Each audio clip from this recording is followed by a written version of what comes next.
Hey, before JJ and I get into episode 42 of White Heat, just want to say that, hey, springtime is here.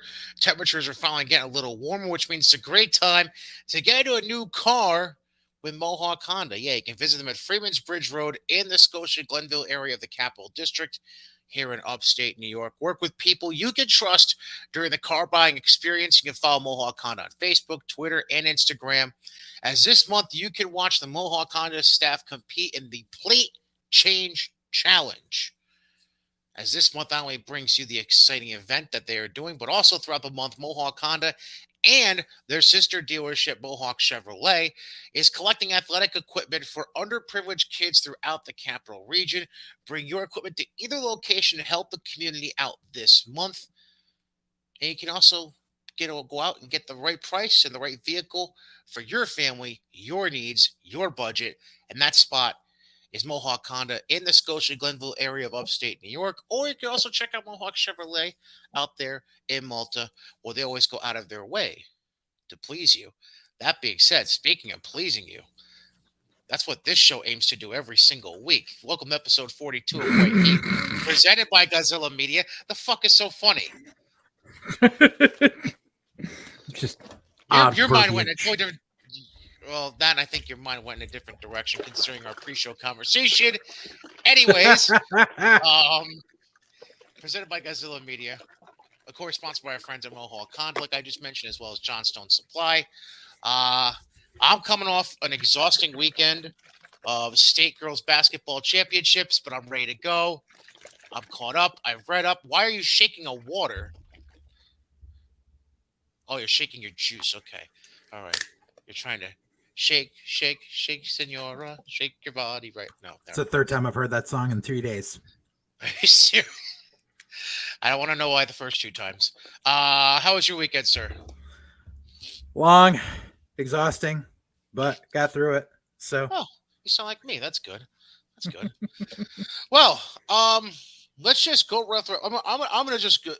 Not like people really need to be forewarned about this, but fuck it, it's been part of our system the last few weeks. I'm not touching Impact with a 10-foot pole this week because there was a semi interesting event that happened this weekend that I want to touch on instead of Impact. Okay. And B, there's just we have enough shit to talk about to fill the needs of the show. So, Impact, I mean, they did kind of get me more willing to get a ticket to the Poughkeepsie show. So, all right, well, we'll get into that then quickly and see what that offers you. But in the meantime, let's just quickly jump into New Japan with a few pieces of news and interesting things. Number one, if you're watching the YouTube side, you see the banner on the bottom left. So Sonata was taking part in the New Japan Cup tournament. I believe this was the round of 16. Let me check the bracket real quick.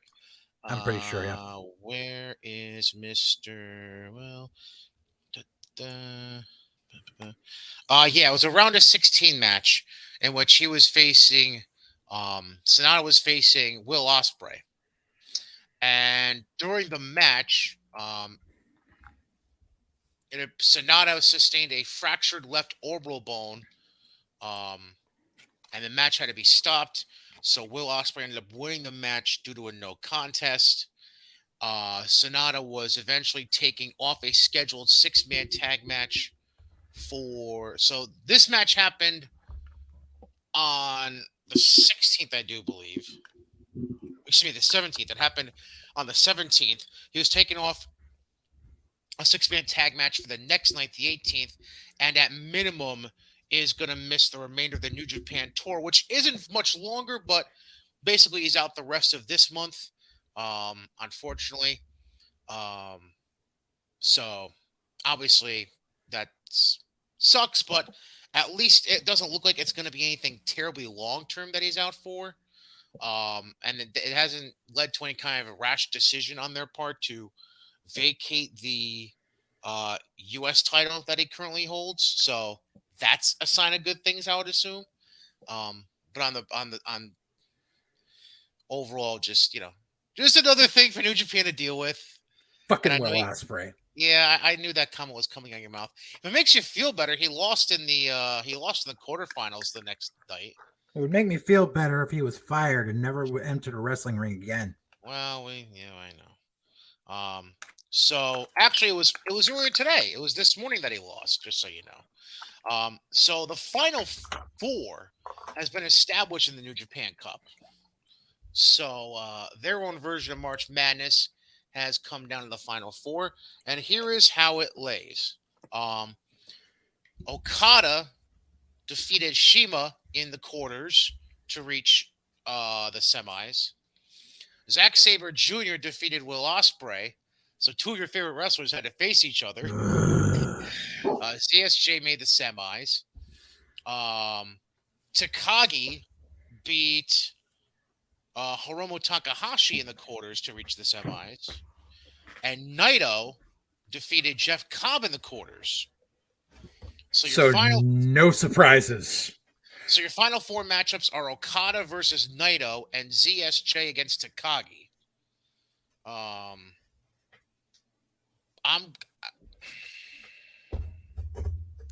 I'd go out on it's not really much of a limb. I'd be willing to say it's probably going to be Okada and Takagi. I'd say Okada and Naito because that's all they ever fucking do now. Well, Okada and Naito, they're the semifinal matchup. Oh. ZSJ and Takagi's on the other side, so I'd say it's probably so Okada and Takagi. Yeah. Which would be a rematch from Wrestle Kingdom, obviously, 2.5 months ago. Mm-hmm. But the semifinals are scheduled right now for, I believe, the 26th, which would be Saturday. Trying to see when. I do believe that's the 26th. Give me one moment here. Mm-hmm. The website's being a little funky. Yeah, the 26th. So 26 are the semis. The 27th are the finals. So it's this Saturday and Sunday at Osaka Joe Hall. In the meantime, here in the actually, one other thing from the tour out in Japan. So in the course of the tour, GOD has aligned themselves with Taguchi and Master Wato, the current, remember correctly, they're the current junior tag team champions. Mm-hmm. Okay, I got you. Against Bullet Club, to the point where they had a 10-man tag against Bullet Club when Jado jumped in as the 5th member of that team to take on Bullet Club. So Bullet Club, and this is from their, which show is this? This is from today's show, actually. So Bullet Club ends up winning the match, and then they jump the 10-man team of Taguchi, Wato, Jado, and GOD. When guess who comes to save the day for them? Want to take a guess? Haku. No. Haku. Not Haku.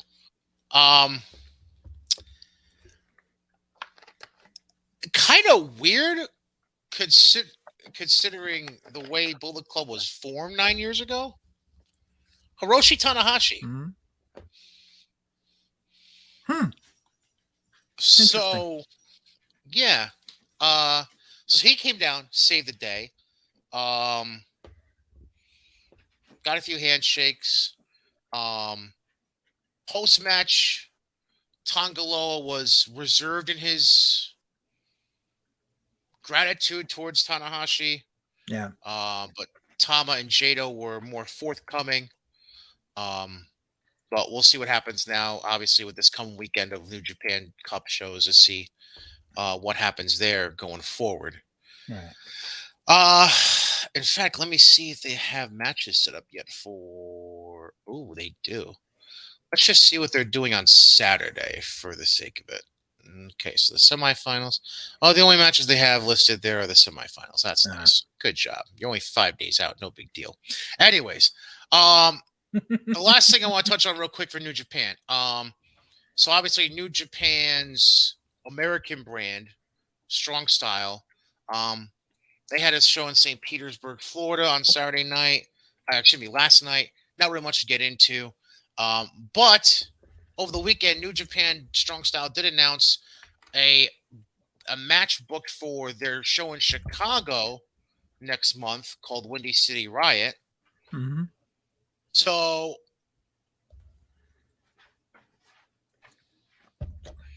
Moxley announced he wanted to be on the show.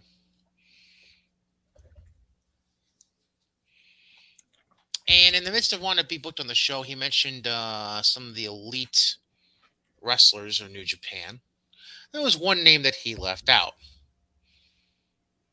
And that person apparently wants to, I don't know, defend his own honor, I guess you could call it. So he's been booked to face Moxley at the Chicago show. Would you like to take a guess who that is? And I'll give you a hint. It's somebody that you have already commented on at this point. Will Ospreay. Oh Christ! So Moxley versus Ospreay, April 16th in Chicago. Yay!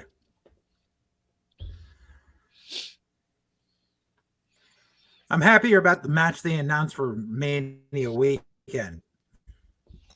Oh, Dickinson and what was it, Minoru? No, Minoru Suzuki and Killer Cross. Oh, right. The Dickinson match is like the week or two before. That's right. Yep. All right. It's the night before. Right. That's right.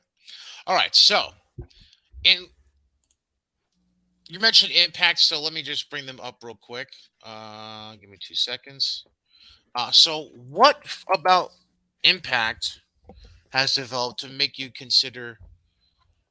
Has there been a development in the GOD situation that I don't know about? Possibly. They basically said they announced Good Brothers getting their tag title rematch against Violent by Design, and they also have been pushing the Good Brothers Briscoes match for Multiverse of Matches on TV. And they said that whoever are the tag champs after all that will be defending in an 8-team gauntlet match at Rebellion. So 8 teams, that means bring back in the fucking GOD and take my money.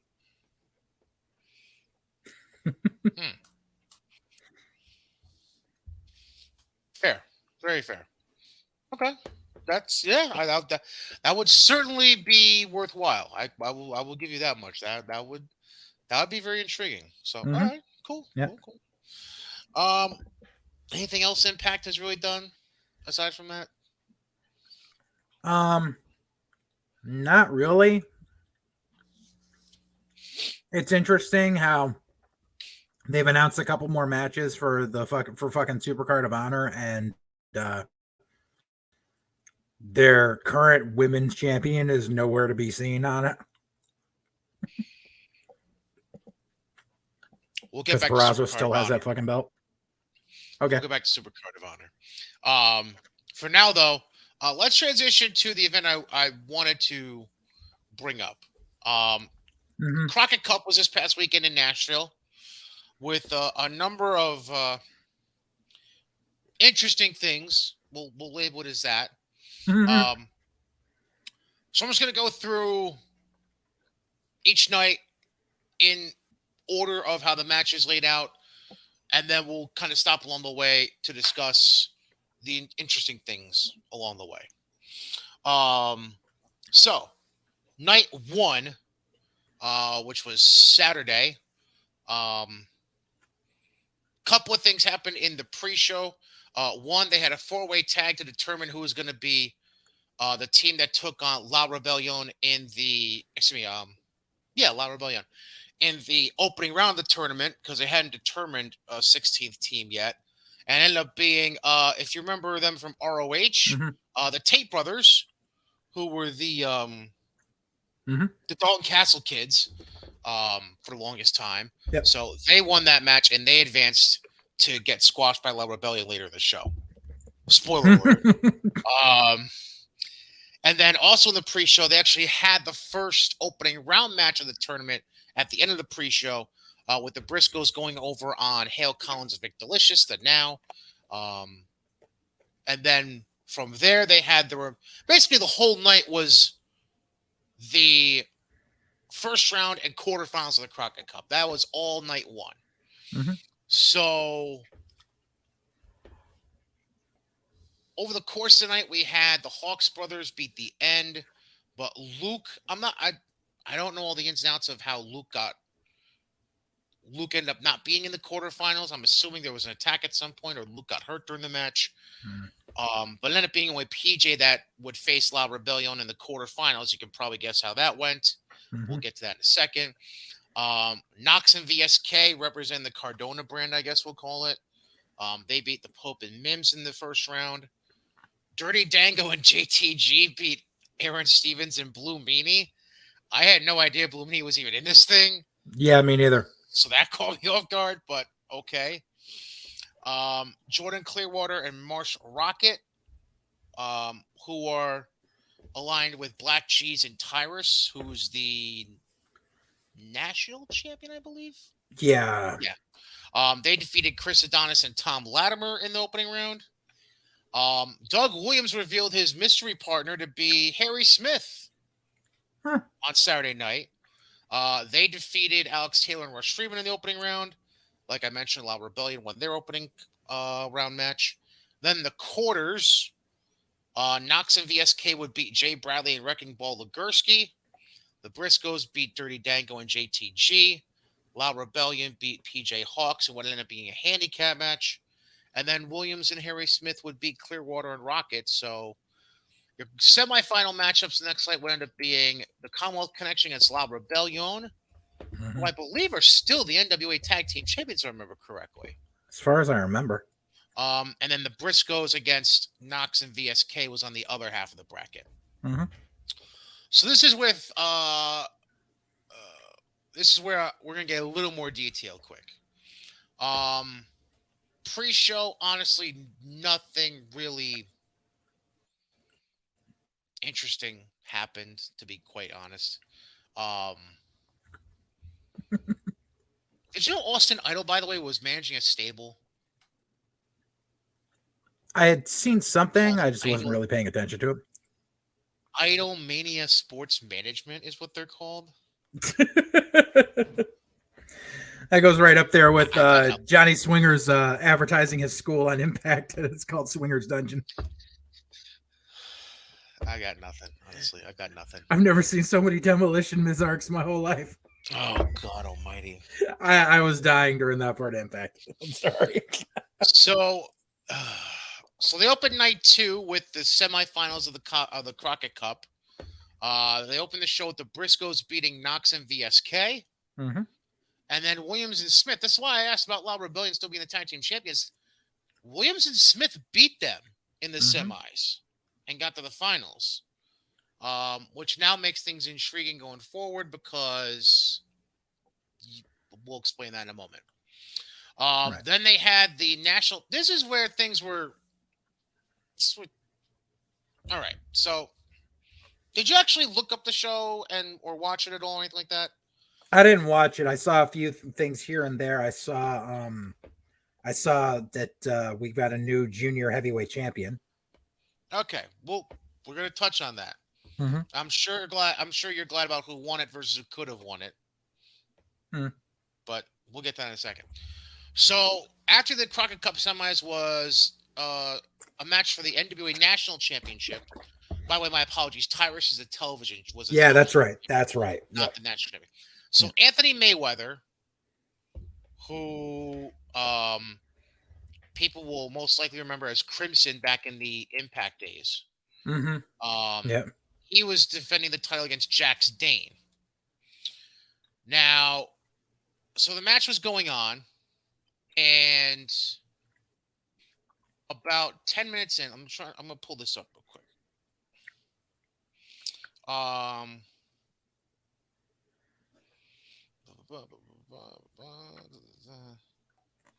Okay. All right. So Mayweather just, as it's called, out of nowhere. I haven't seen the video, so I can't even say if it was really out of nowhere. So he locks in an armbar on Dane, and Dane taps. But here's the backstory that gets explained. Dane got this opportunity at the belt while still having a cash-in match for a national title match. He still had a cash-in opportunity in his back pocket, essentially. Mm-hmm. So essentially, the way they set this up is Dane quickly taps out to the armbar. After the match, though, right after the match, the camera catches him smirk and wink at the camera. Because then what happens is he attacks Mayweather, throws him in the steel steps, then takes a metal bar to attack the left leg he had been working on Mayweather during the match to begin with, Mm-hmm. and then cashes in his Champion Series contract and beats Mayweather in 30 seconds to become the new national champion.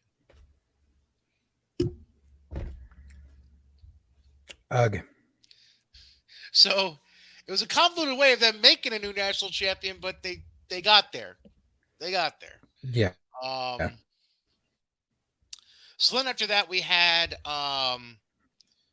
women's tag team titles defended. Allison Kay and Marty Bell retained over Ella Envy and Kenzie Page.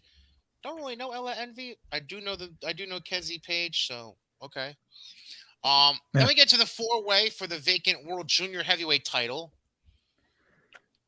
And this is where I said, I bet you're happy that the person who won it instead of one of the other options. So the 4 participants were Austin Aries, Homicide, Darius Lockhart, and Colby Carino. Mm-hmm. So things go on. So Homicide ends up hitting a cutter on Aries, and then hits the cop killer on Colby and pins Colby Carino. And Homicide is the new junior champ. What's up? It's an ace crusher, not a cutter. Sorry. Ace crusher. Well, especially because it's always like Homicide. It's always been as an ace crusher with Homicide. Like it's never been called a cutter with him. Sorry, I'm just reading the results. My bad. I know that's not your fault. It's just something that's been going around so much lately that I can't fucking stand. And Nelson is one of the people who's people. Yeah, people can't just call it an RKO every time. Sorry. Right, but it was originally called an ace crusher, and that's what Homicide has always called it. You fucking so like. Well, you know what ruined that? I mean, we all love Dally, but him calling it the Diamond Cutter just got embedded in people's brains, and that's why people just call it a cutter now, I would assume. I guess. I don't know. They always called it an ace crusher on play-by-play and Ring of Honor for Homicide. Right. So I'm not blaming Dally, but it's just I know. A cop out for people at this point. I know. Then we have the triple threat for the women's world title. Camille retains by pinning Kylie Ray. And of course, we don't know what Chelsea Green's doing this morning. She's like, I didn't get pinned, so what? Fuck off, Chelsea. Nobody cares. Then Tyrus defeated Rodney Mack. Why am I blanking? Rodney Mack. Oh, okay. Now I see a picture of him. Okay, all right. So Tyrus beat Rodney Mack by pinfall in 8 minutes, retained his television title. That's ridiculous. Then we get to the finals of the Crockett Cup is the semi-main, and the Briscoes come out victorious, which now gives them, I would assume, based on usual Crockett Cup rules, that gives them a tag title shot at their convenience. Then there's this. That leaves our main event. Do you remember what the main event was, sir? I'm assuming Cardona defended the title. I just don't remember against, or was it supposed to be against Nick Aldis? Yes. On top of that, we had a special guest referee for this match. JEFF JARRET. Jesus. Why? Because it's fucking Nashville. So Double J was the special guest referee, which is Screw yeah. job. All right, not a screw job, just a complete fucking mess. So, oh, nice. Cardona uses the Unprettier now because, let's just steal everybody's fucking moves. Anyways, so I'm going to read you the final He's the new paragraph Nova. in this. Yeah. I'm going to read you the final paragraph of the summation of the match that I have in front of me. Then you can react. Fair? Okay. Okay. Cardona hits the Unprettier, but Aldis kicks out at 2. Cardona picks up his title, plans to use it as a weapon. Nick ducks and delivers a tombstone. Aldis then hits a flying elbow. Cardona kicks out of the pin attempt. Aldis now picks up the title himself to use as a weapon, but Jarrett takes it away from him. Cardona then hits a low blow as Jarrett's back is turned. Hits radio silence because he apparently can't call it what the fuck was it called when he was in WWE? Fucking Rough Rider. Rough Rider. Thank you. Thank you. But all this kicks out at 2. Then Cardona gets sent over the top rope. Now that this is where shit gets really fucked up. VSK and Knox come down to check on Cardona. Then Williams and Harry Smith come down and take out VSK and Knox. Meanwhile, in the ring, VSK somehow ends up in the ring, gets punched by Jarrett. Chelsea Green shows up somehow, low blows Jarrett. Mickey James then comes out, takes Chelsea out. Aldis locks in the cloverleaf on Cardona, who's tapping as Jarrett calls for the bell because he sees Mickey James still in the ring, assumes Mickey low blowed him, and gives Cardona the win by DQ.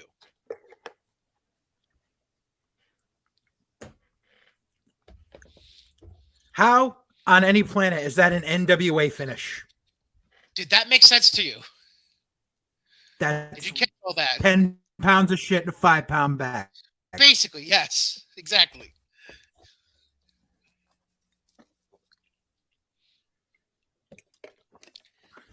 I got nothing for you. I got nothing. Jim Crockett spinning in his grave. Out of all of that, I'm trying to make sense of the Mickey involvement. That's the one part that makes the least amount of sense. Because in Impact, Chelsea Green revealed that her wrist isn't really hurt and she turned on Mickey. So? Exactly. Out of all the people that were there for that show last night, how many do you really think remembered that angle going into the match? Well, I mean, it just happened on Impact, so. Oh, okay, but still. I know. And how many people do you think put one and one together within the 30 seconds that all that happened last night? No one. My point. It's terrible. This is why I can't watch NWA. I've tried so fucking hard. I can't. It's a mess. It's a mess. It's a mess. So basically, let me try to surmise how things are right now. And I honestly feel like the Briscoes winning the Crockett Cup is Billy Corgan trying to entice them because they really don't have a national platform to go to right now. Right. Fair. So here's the layout right now, just to catch everybody up on the titles in NWA. So Cardona, Camille, Pyrrhus all retain their titles over the weekend. Homicide's the new junior heavyweight champion after winning that 4-way. La Rebellion never had to defend their titles, but they are still the tag champions. And they've had those belts since August, I believe. Yeah. Whatever the 73rd anniversary show was, which I think was August. Yeah, it was sometime. Yeah. And then Allison Kay and Marty Bell are still women's tag champs, and Jack Stain is the new national champion. So 2 new champions crowned. 4 retained, and one didn't have to defend the titles because they were in the Crockett Cup. So Mm-hmm. that's that.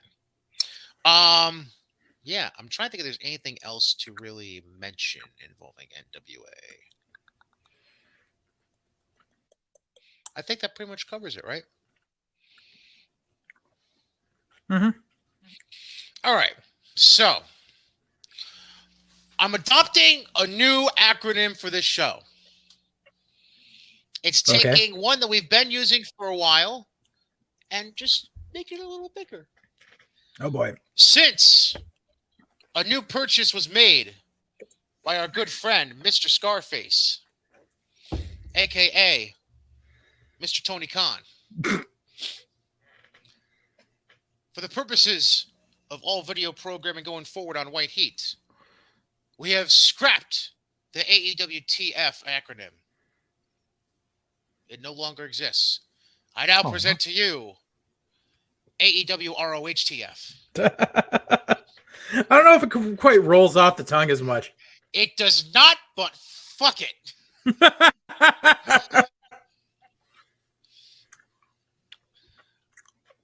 Although I did recognize you know what? I have a feeling that maybe I should amend that. I'm going to add the W back in and make it AEW ROHWTF. Okay.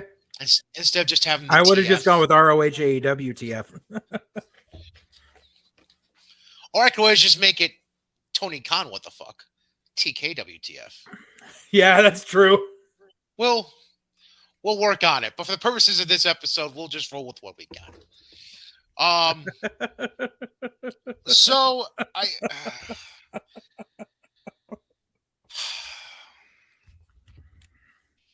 where should we begin? First off, I want to congratulate Mr. Jonathan Gresham. Oh yeah, that's right. This is not a WTF moment, but it's Ring of Honor, so it's Ring of Honor. Jonathan Gresham over the weekend won the Progress Championship over in Europe. Mm-hmm. And if my memory serves me correctly from what I was seeing, he is the first American-based professional wrestler to win that championship. I believe so. Or American-born wrestler to win that championship. Yeah. Which now means he holds that and his version of the Ring of Honor World title. Obviously, wait and see how that works out against Bandito at Supercard of Honor in 2 weeks. And that's kind of odd because supposedly Gresham has said that he's been in talks to work with Tony Khan, which doesn't bode well for Progress because Progress is on Peacock under the WWE network. Right. Which means when you really put one and one together, Jonathan Gresham is the world champion. He's the world champion of subsidiary companies owned by AEW and WWE right now. Yeah. Well, WWE doesn't own Progress. Progress just there's a deal worked out. It was worked in with the NXT UK portion. All right, so they're not owned by WWE, but they're still subsidiaries within the umbrella. Yes. Yeah. Ella.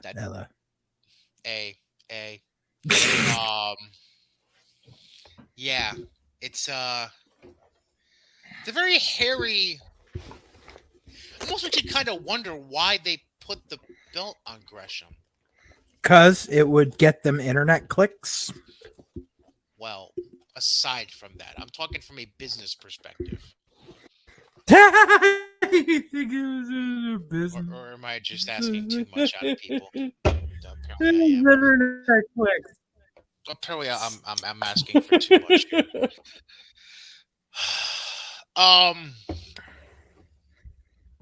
Yeah, so that happened.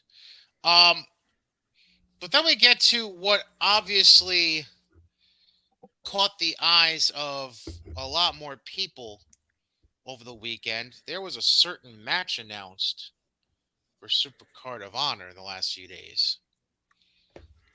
Yeah.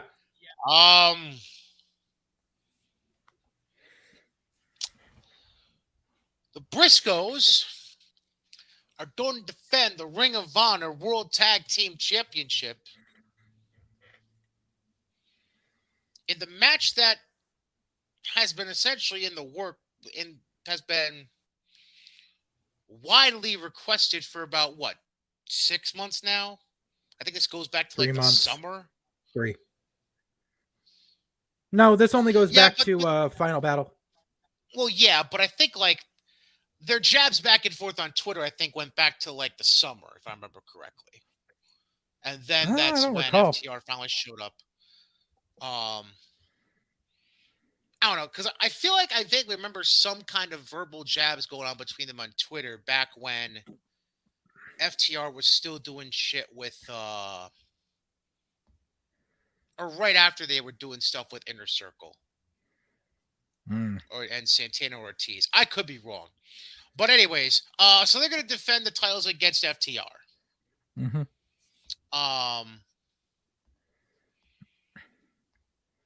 And they're going to drop the belts to FTR. That's the assumption that's being put out there by a lot of people, given the current state of affairs that a certain Warner Media executive wants no part of the Briscoes going forward with Ring of Honor being under the ownership of Tony Khan. Due to, and this was actually explained on a deeper level by Jim Cornette over the last week. So I'm going to kind of bring reference to, because apparently there's two specific tweets that caught heat on Jay Briscoe. Yep. The first one, from the sounds of it, was more in jest. Yeah. On the part of Jay than it was meant to be taken completely seriously. Because here's the situation that happened, apparently. Yeah. This is how it was explained by Cornette. So They got stuck next to a pride parade. Right. So ROH had an event at the Manhattan Center. I don't remember I don't know if it was I don't think it was the anniversary. I think it was a best in the world. I don't remember. But ROH had a big pay-per-view. I think it was like Battle Without Honor or something. Yeah. It was something like that. ROH had a big pay-per-view show at Manhattan Center. They happened to book Manhattan Center the same weekend as New York City's Pride Parade. So, and Jim explained how when they had big shows in a big city, he would prefer booking the talent the night before so that worst case scenario, if somebody's having travel troubles, they still had the early part of the day of the event to get there, so on and so forth. Right. So talent got there. They all checked in at the arena early that day of the event. So because of the tight locker room quarters of the Manhattan Center, Jim said, fuck it, you're all free for a few hours. Go get something to eat, stretch your legs out, then just make sure you're back by X time. So that's what the Briscoes did. They went out. They went to go stretch their legs out, walk around the city, grab something to eat probably. On their way back, the route they originally took to walk away from Manhattan Center had since been cut off because the parade coming through. And obviously they were both probably frustrated and trying to figure out another route. And so Jay essentially said something to the effect of apparently all the insert gay expletive are in New York City. Like the tweet was something to that effect. Yeah. And honestly, given the situation, like it was one of those things where Jay's personal beliefs got caught up in one word, but the general message of the tweet was more part frustration, part, I would say, kind of hilarity on his part. It wasn't really meant in anger per se. Right. So that was situation number one involving that. Then apparently the other situation where Jay caught a little heat from Twitter was, and you could correct me if I'm wrong here, I believe the situation was the state of Delaware. Yeah. they legalized gay marriage, Yep. and Jay, let's just say, had some not so sultry things to say on Twitter about it. He went out critical Um, race theory on it when there really wasn't an issue, for lack of a um, better term. he essentially said along the terms of, um, if you try telling my kids Mm-hmm. this is, I don't know, that this is right or something like that. Yeah, no, Um, it was ass backwards and hillbilly-ish. right, right. Um, which when you're coming out of, was it Essex County, Sussex County, Delaware, Mm-hmm. whatever it is, Sandy Fork, whatever Sandy Fork is. Sorry, I don't know the exact name of your county. Fuck off. Um, Chicken farming. right. I mean, it is what it is, which is weird because Delaware is distinctly two very different things. There's like town, village, city part, Mm-hmm. because I've driven through Delaware before a number of times, going Mm-hmm. to and from Virginia, so I'm very well aware of this. Yep. There's like there's a part that's very like metro-ish, then there's a part that's very like Yep. yeah. So Same way Maryland um is. yes, exactly. That they're both the same exact goddamn thing. Yep. Um so really that whole weird core right there of Delaware, Maryland. I'd even say like both Virginias are the same Oh way yeah. too. Oh yes. Um, yeah. Um, they're interesting. Um, but yeah, so it was really more so the second thing, honestly, that I Yeah. think really caught Right. eyes, and it's unfortunate, Yeah. especially considering that it could you can you can by all means chime in and cut me off whenever you want. Um, it just feels like we're in a much more,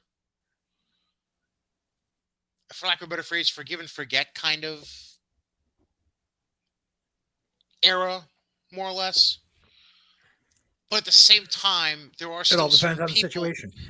right? There are still certain people I feel like though that are a lot more willing to hold grudges for unnecessary reasons. Um, and it's not like Jay hasn't addressed this before. It's not like Dre. It's not like Jay hasn't um made an apology about this before. Right. He made an Um, apology. He donated to some LGBTQ charities. Like, right. And there was even a point where I believe after the first incident from the Pride Parade, he even said "fuck Twitter" for a while. yeah. Um, like eh, sometimes he got caught in the moment twice. That's to me what it really just boils Right. down to. And like Jim said, like there's no, at least not that I've heard, there's no stories of anyone in any locker room ever being uncomfortable by any conversation Jay Briscoe has had Right. or anything that he has said in like or the way he's acted in the locker room towards certain people. Um, I mean, I've seen him so do I don't some know. goofy stuff, but it's always been in jest. Like there was a Right. picture he put up like years ago. It was he was at like they were at like there was like a walk-in clinic or something like near the arena they were doing, and there was a sign that said free breast exams, and it was just him standing beside it like this. That's funny. Okay, Yeah. that's funny. Um, I mean, I know I'm not in the minority. I know I'm in the majority. That's like, what the fuck? Um, I don't know. It's It's the nature of the beast. It all depends on the person, and I mean it's because you need to consider also like even though he did make amends or whatever thing, and I hold no ill will towards either of the Briscoes whatsoever. But that's what also cost them their tryout with WWE. And so you need to consider that whichever Warner Media executive it is, needs to know something of this. Obviously, if they know about what happened 9 years ago, then they need to know this train of thought. And they're like, listen, if a publicly traded company doesn't want anything to do with you, we need to follow the same suit. So I see both sides of the argument. I'm not saying I agree with either, but there is gravity to both sides of the situation. I think what doesn't help is the appearance of the Briscoes. The appearance As as in, and in like like I said, how they look, and the fact that you see these guys who are toothless backwater country guys, and you can automatically associate with them saying something like that, whether they've apologized for it or not. Whereas people like Darby Allin, who's gotten me too'd by all these other fucking women. Oh, but look at him. He's a harmless little blonde, clean cut kid. Oh, it's no. We can sweep this under the rug. It's a matter of fucking perception. or Sammy. Yeah, exactly. Look at him. Look, he's clean cut. Look at him. Oh, no. Yeah, it doesn't matter. He said he wanted to rape someone. Max Caster. Oh, look at him. He's just young. He doesn't know any better. But the Briscoes are in their 40s. It's a double standard, and I don't agree with it. But that's the reason. And I think even Cornette brought up, he's just like, oh, so they can't bring on the Briscoes, but they can put fucking Nick Gage on their show. Yeah. Sponsorship dollars because of the pizza cutter incident. Like, but I mean, so that it feels like, so we've got the situation where, yeah, the Briscoes are going to drop these fucking belts to FTR. And the Briscoes are probably in a bidding war right now between NWA and Impact. So they'll land on their feet in one way or another. Or they may just walk away altogether. Like, that's not their primary source of income. You know, they may just do the NWA stuff, once a month for the fuck of it, and say to hell with the rest of the business. It's completely up to them. I tell you what, though, it's as it is. Like, so now the only way you're going to be able to see the Briscoes versus FTR is on Fight TV. And now considering, because someone asked me, they're like, well, wouldn't you want to see this match? I was like, I would, but I'm not going to pay for it because Tony Khan and the Young Bucks are not getting a single dime out of me ever. Mm-hmm. So I'm not paying $50 to see this on Fight TV. So if I don't see it, I don't see it. That's me holding to my moral agenda. Can I throw out one other name? Sure. That I feel like is worth mentioning in this whole mess. Mm-hmm. When we're trying to compare who's been given a pass by AEW. And this is someone that's been given a pass by multiple companies and is now suddenly in AEW because it's about who you know. Can we put the name Jeff Hardy in there too? Absolutely. Like Jeff and Matt. A lot more Jeff though. Matt ain't no fucking angel. And neither is his fucking wife. Well, right, but a lot of the stuff with Matt and Rebby, right? That or fuck it. Matt's gotten arrested just as many times as Jeff. But he hasn't gone to the ring under the influence like that. No. But I mean, yeah, you've got a point.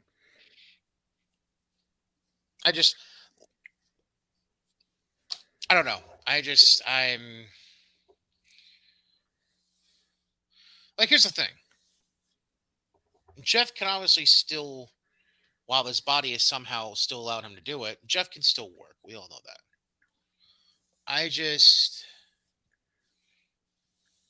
This even goes back to his most recent run in WWE.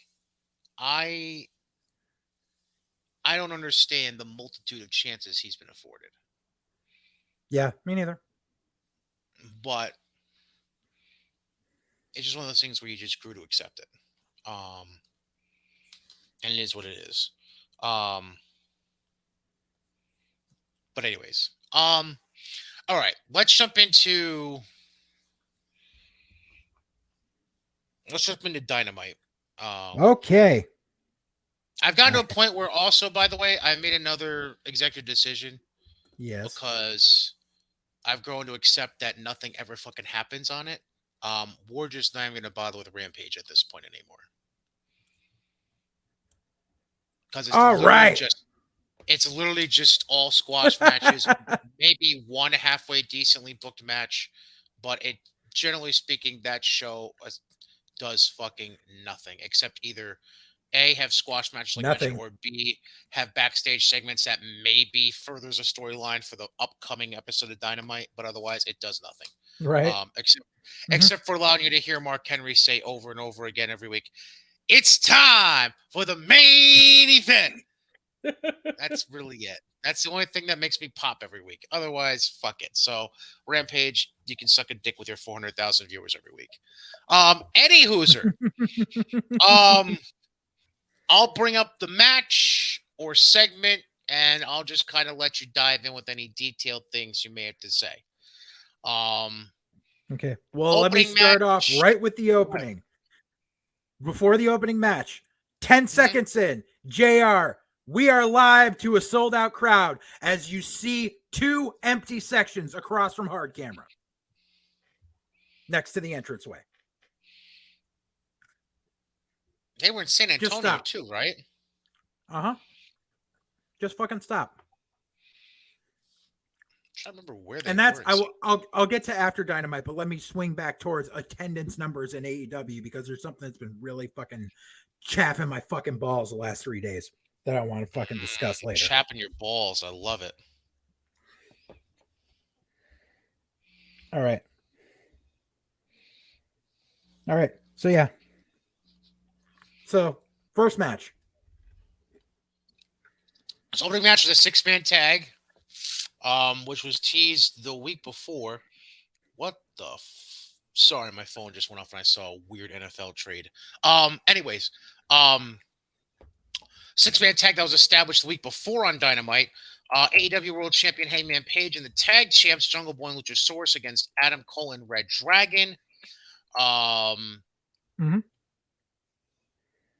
I mean, it was what it was. Eventually, ended with Cole hitting the boom on Jungle Boy and getting the pin while Red Dragon Right. prevented Page from making the save. So that was the ending of the match. Give me the filler that you wanted to react to.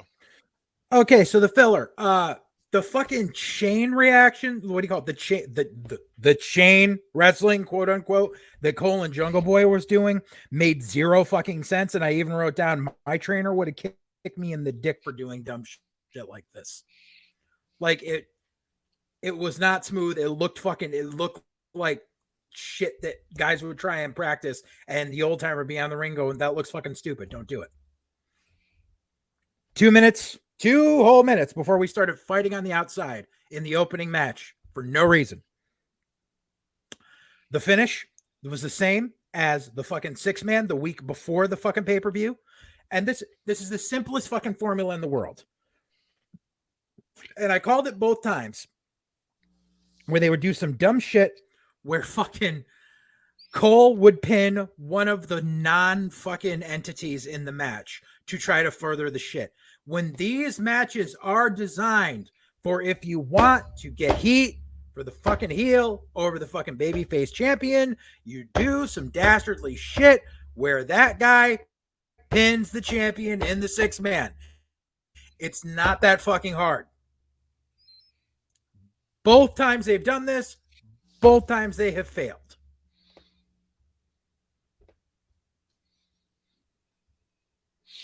There's two Oh, things of and filler I want to bring up. five Oh shit. dives in the matter of a minute and a half.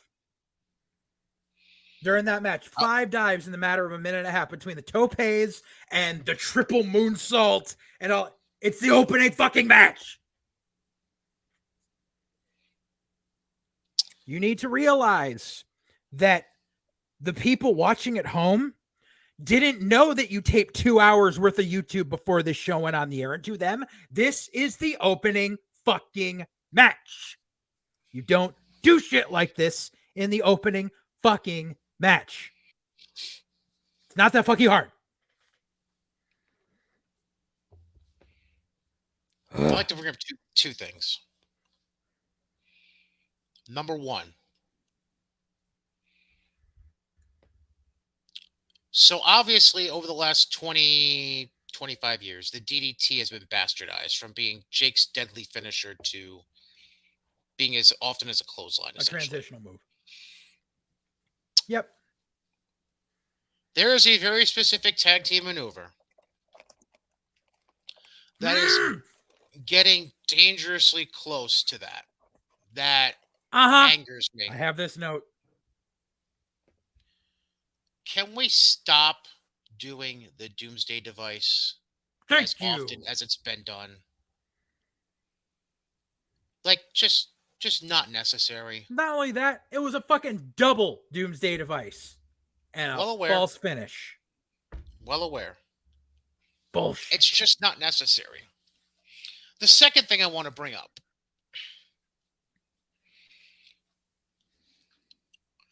JR made a comment during the match. This is something that he brings up often, actually, but gets swept under the rug. Because I feel like JR is the only one that has this feeling. Let's just put it, because let me just set it up this way. I have often said on this show that AEW is nothing more than an indie company with a national TV contract. As part of that, they seem to have adopted Mexican rules as their tag team rules, where tags are essentially optional at this fucking point in AEW tag team wrestling. If that's the case, there's a big difference. You need to explain that beforehand. Right. So essentially, the way, and this is basically the same kind of rules ROH operated under, except it was understood and explained by Ring of Honor. Basically, the rule is when the legal man goes out of the ring, whether it's by force or by accident, a person on the apron, a partner, can automatically come in and become the new legal man. Right.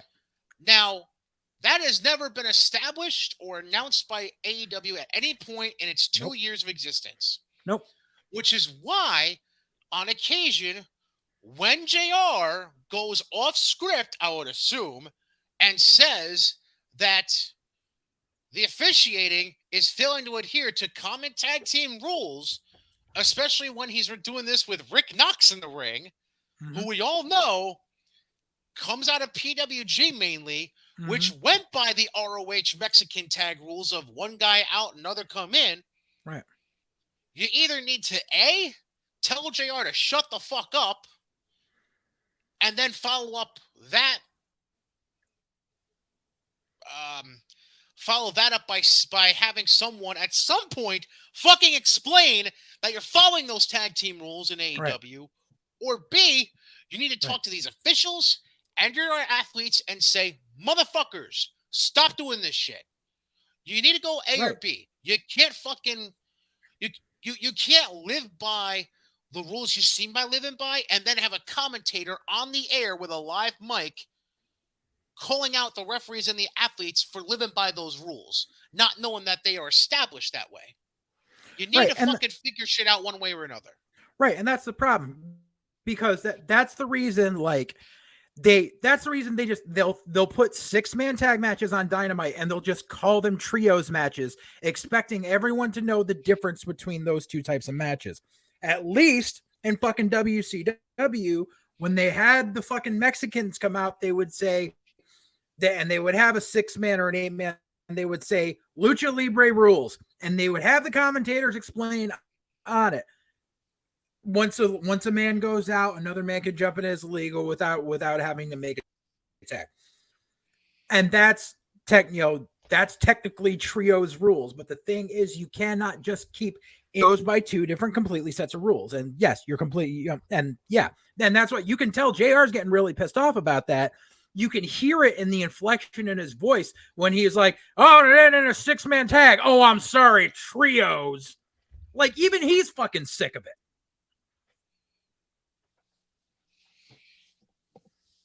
And that's the other end of it. Like,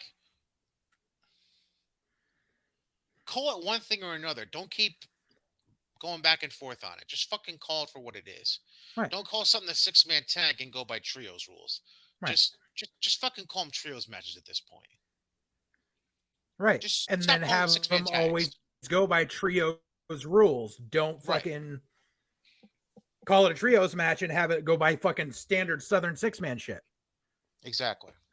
Because that's the problem. Is it seems like the indie-rific fuckawads are the ones out there like, oh, it's trios. We're just gonna jump around and do flips. But then when you have a 6-man out there with people like fucking Sting out there, Sting's like, what the fuck is going on?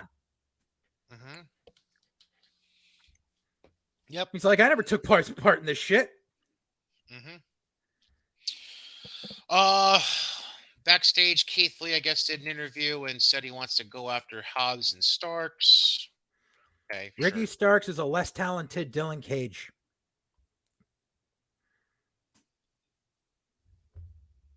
We'll talk after the show. And Keith Lee is still stuck on the B show. True. Like, are you happy you signed, Keith? Are you happy? Are you happy you're stuck on the B show? So Mox and Danielson took on Chuck Taylor and Wheeler Yuta. Like, by the way, do we really need 3 people on the outside? Do we really need fucking Beretta, Orange Cassidy, My exact note. Danhausen all at ringside? The baby faces. Well, we got to keep them relevant somehow.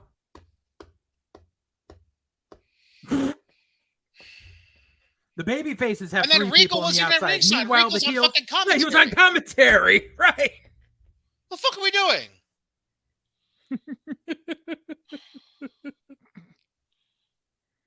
And then on top of that, I mean, we knew who was going to win, but still, you basically have a glorified squash match. That went too long.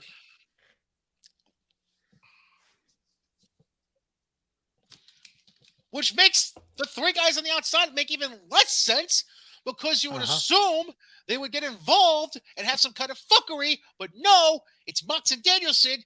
You can't touch this, so fuck it. Mm-hmm. What? That wasn't even my biggest facepalm of that entire match. My biggest facepalm, let's go right back to JR. JR comparing Mox and Danielson to Arn and Tully when FTR have been Arn and Tully.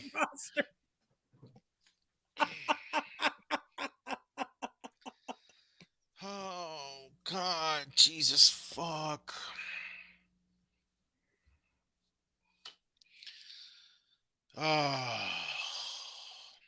Oh, and then what was it?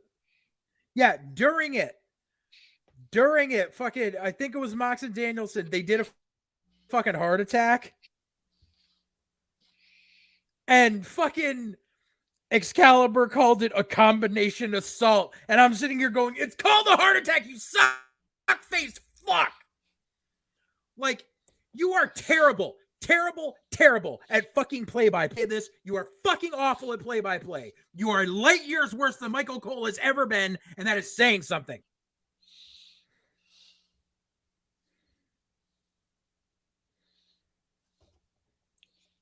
You okay?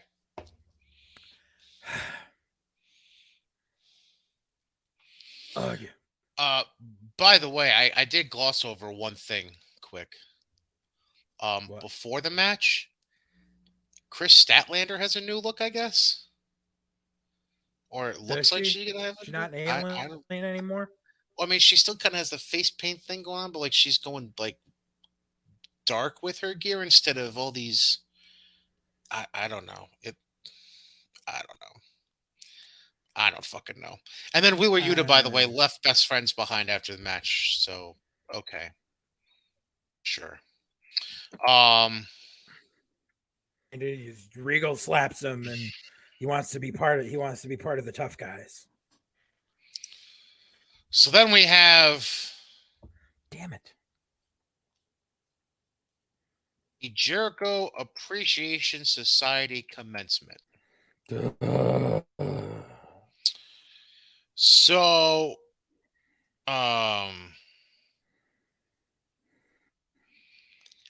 so basically, they're not being called 2.0 anymore. They're now Matt Maynard and No, Angelo see, Parker. Magic Daddy Matt Menard, and what the fuck was it? Angelo Park. Well, no, it wasn't. So it wasn't 2.0 that was getting scrapped. It was the names they were going under 2.0 because Matt Menard was going under Matt Lee. Oh, okay. And the other dude was going over something else. So they're not losing the tag team name 2.0. They're losing the shoot. They're going by their shoot names. Right. Which I don't give a fuck. Right. And then he gave a nickname to Garcia, calling him the Mask of the Red Death. And he's calling Jake Hager Hand of the King. What the fuck? What the fuck? It's fucking good. They gotta all have sports entertainment names. Now I get to the biggest face palm of. And it's just fucking like number one, they did the dumbest thing right off the bat, and they still have fucking.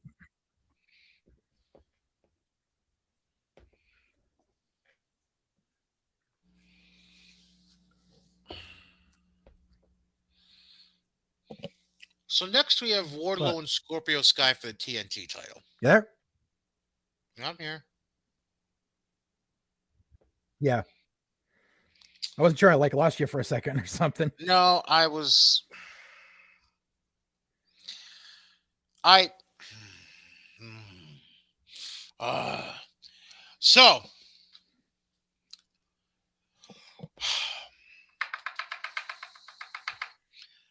So we're keeping the two belts.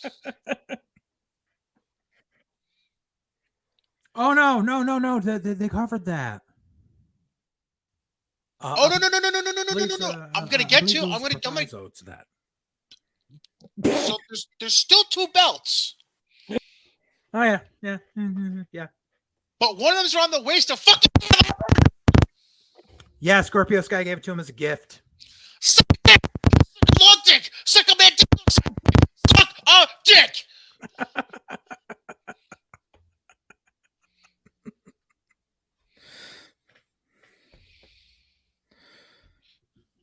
Like yeah. Really? Yeah. Why? Fucking why?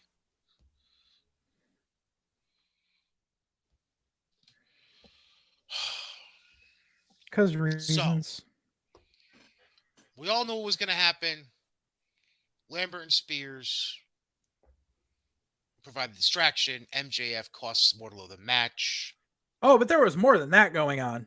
You forget about the Paige Van Zant distraction where Wardlow stands there going, duh. And then Paige Van Zant's husband comes over and Wardlow goes, duh. And then Paige and her husband start making out in front of Wardlow and Wardlow goes, duh. Well, Scorpio Sky gives him a fucking baseball slide dropkick. Because all of that made sense. Not to mention, once again, you've got three people out there with fucking Scorpio Sky for this shit. And then fucking you got two more to fucking intervene in the finish. Like, that's too many fucking people. And like everyone saw this coming. Because the crowd in San Antonio thought that Wardlow was going to win the fucking TNT title. I thought it was hilarious. Like, okay, so no, not hilarious. I thought it was sad So Wardlow goes for the Powerbomb Symphony. Mm-hmm. He gets 3 power bombs in before Dan Lambert goes, "Oh yeah, I missed my spot." And then Scorpio Sky rolls out for the second. Lambert pops up. Scorpio rolls out. But no, Scorpio's gotten 3 power bombs, but has the power to roll out. Just like how, it's amazing how Wardlow fucking annihilates all these people with the Powerbomb Symphony. But Scorpio Sky and CM Punk apparently can take 8,000 power bombs and just roll away and be fresh as a daisy 10 seconds later. Mm-hmm. Yeah. And wouldn't it have made more sense? Wouldn't it have made more sense and given more oomph to maybe, just maybe here, just me spitballing here. Maybe you take the guy that's super fucking over and you put that mid-card title on him and then have him get jumped by MJF afterwards. And then, oh, look, you've got a feud between Wardlow and MJF that elevates that fucking title. Instead of just having another MJF feud with nothing attached to it.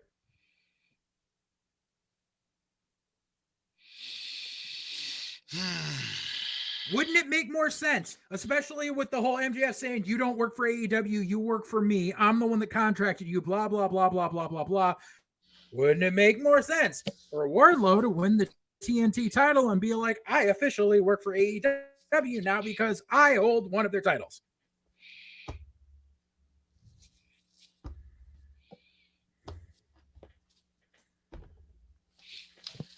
I got nothing. Mm-hmm. As usual, I have nothing.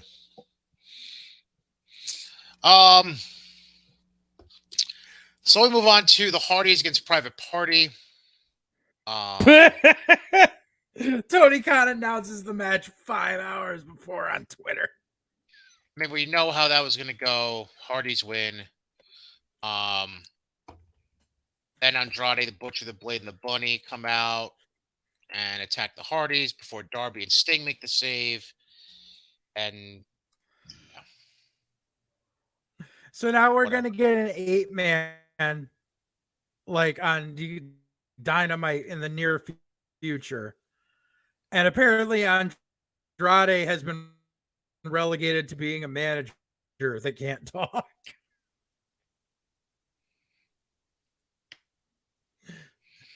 Andrade is now Matt.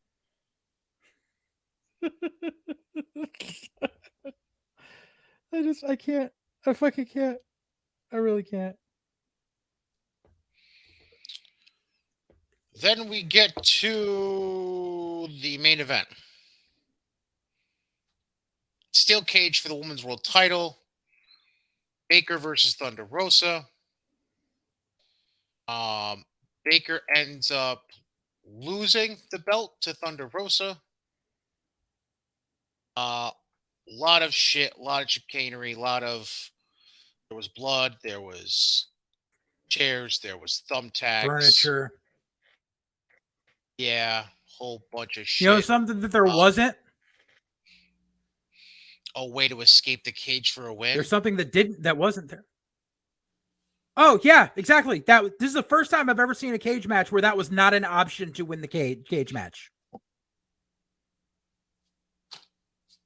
This is I always before when I was a kid, I was like, escaping the cage seems like a chicken's way out. But you know something? It's the rules that have been in place for years and years and years and years and years, and I've accepted it. And no, that wasn't a fucking steel cage match. That was an AEW Hell in a Cell knockoff match.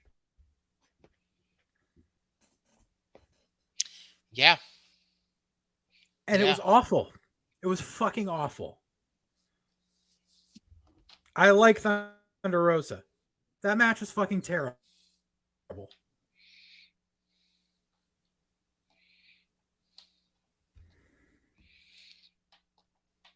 I mean, want to go back and watch the match. Stupid fucking sock face talking about how last year their match was ranked by PWI, and I'm like, only the Basement Goblins care about the fucking PWI. Shut the fuck up. And it's a cage match. All you need is the cage. That's it. You don't need the erector set of fucking steel chairs. You don't need fucking thumbtacks every fucking week. You don't need fucking ref bumps in a cage match. Like, it should, I wrote down, this is a cage match. It should not be this fucking overbooked. Well, you know what the problem is. It's AEW. Well, not only that, they corner themselves into this spot. I'm not trying to make excuses, but it's the honest to God truth. They corner themselves into this because all anybody They did, has but they talked didn't. about. Well, here's the thing. All anyone has ever talked about leading up to both title matches in the last month or so between these two. Everybody keeps mentioning the lights out match, the lights out match, the lights out match. That's all anybody fucking brings up. Really? Like they I don't. haven't heard anyone mention it. Like, That I'm not that's being facetious. I'm just telling you. no within the company. Like Oh yeah. that's all they keep referencing within the company. Whether it be Excalibur, Jim Ross, Shivani, uh, the fucking video packages leading into their matches. That's all that keeps being brought up was their lights out match from last year, which had thumbtacks, steel chairs, like bullshit after bullshit. So in a way, and this isn't me excusing them. I'm just saying they cornered themselves into this position where if they did anything less than what they did, um they wouldn't have gotten a negative reaction out of the crowd in the arena because if you're still producing the same result, Thunder Rosa winning, they're still gonna go fucking nuts. But the rest of the AEW, IWC, I suck dick in mommy's basement fan base would have been like, what the fuck? There was no blood, there was no thumbtacks, there was no chairs. Oh my god, oh my god, oh my god. And you know something? They would have gotten over it in a fucking week. You know something? You could have done this match just as a regular cage match. None of the fucking gaga. You could have had one of them gig because it's a cage match. So you want someone to get juice. Okay, fine. And you could have just had the cage be the weapon and told a fucking story. It's not that hard. And more people would remember that this bullshit. So to do all this bullshit again, it's old hat. It's Cornette said it 1,000 times, but I learned 1,000 times. It's just okay. So you've already brought out the chairs, the tables, the thumbtacks, the fire. What do you do to top that? You got to shoot someone. Like, you can't keep trying to top yourself if you've already blown your fucking wad on a fucking lights out match in front of 0 people a year ago. Like, you just fucking let it go and you figure out a way to tell a fucking story, which is something Rosa can do and Britt Baker cannot.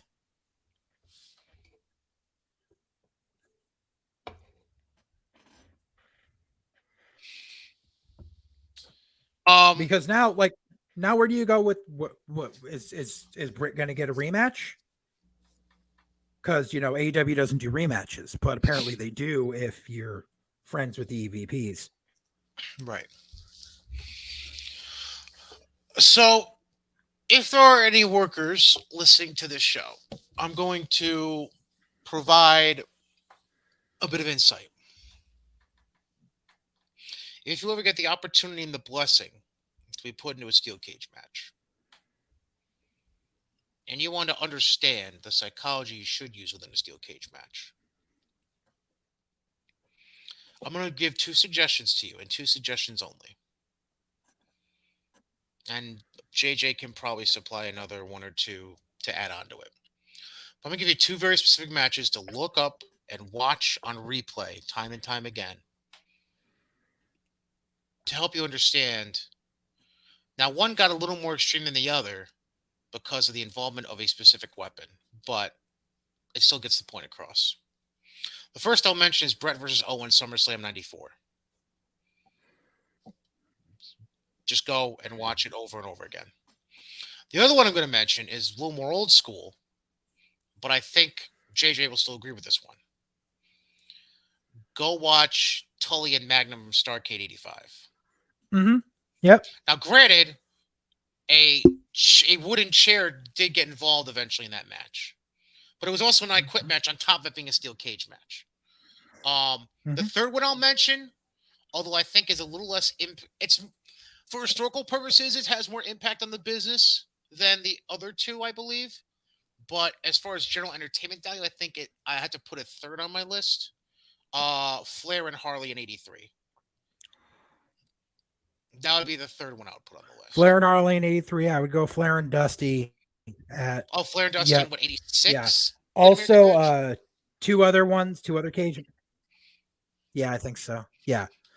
Was WWF SummerSlam Spectacular, not SummerSlam, but the free show the weekend before. Steiner Brothers versus Money Inc. cage match. I do not remember that one. Oh I'll have to look God, that up. fucking so good. And also, and here's how you can have an overbooked cage match that is not overbooked. Mid-South, Jim Duggan versus Ted DiBiase. Tuxedo Coal Miners Club loser leaves town steel cage match.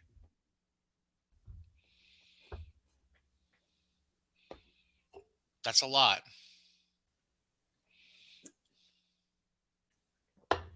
Overbooked to shit, but there was a reason for it being overbooked, and it worked. Well, yeah, because Duggan and DiBiase was fucking hot as shit. Like, yeah. That was on the Best of Mid-South DVD. I'm trying to think. That's what led to Ted coming to WWE, didn't it?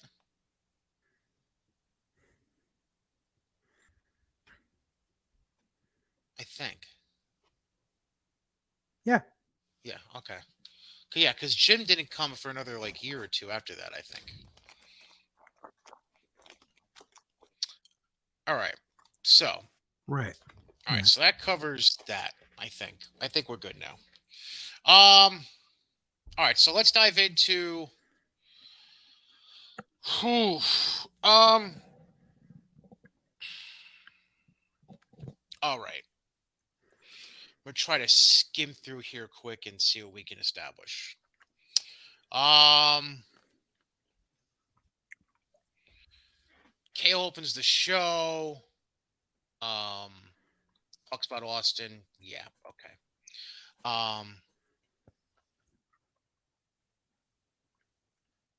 Finn and Priest had a rematch. Non-title. Prince, I believe Priest ends up winning. Yep. Okay. So Priest wins, but it was non-title, so no title change. I mean, obviously, one would assume this is going to lead to WrestleMania somehow. Who knows? Ha! What do you know? The match I knew Yeah. was going to Pretty happen. sure they're going to set it up this week. The match I saw coming from a mile away: Omos versus Commander Aziz, because we really needed to see that. So Omos Yeah. It Omos was awful. wins. Yeah. Omos wins. Then he attacks Cruz for good measure. Whatever. Mm-hmm. Liv Morgan beats Zelina. Zelina and Carmella argue after the match because Carmella's Carmella.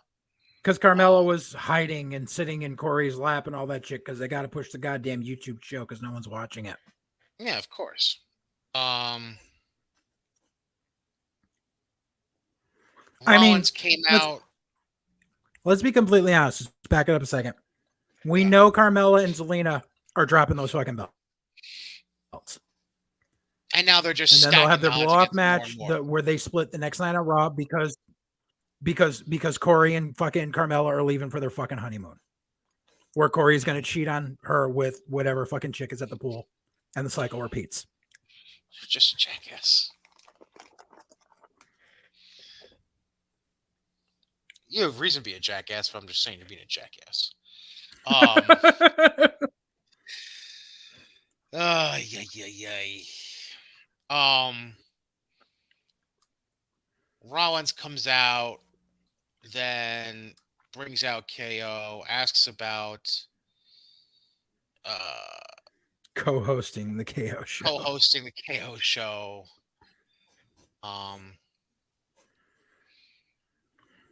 So then Sonya Deville books Rollins versus KO for the end of the night to see who gets to host their show at fucking whatever.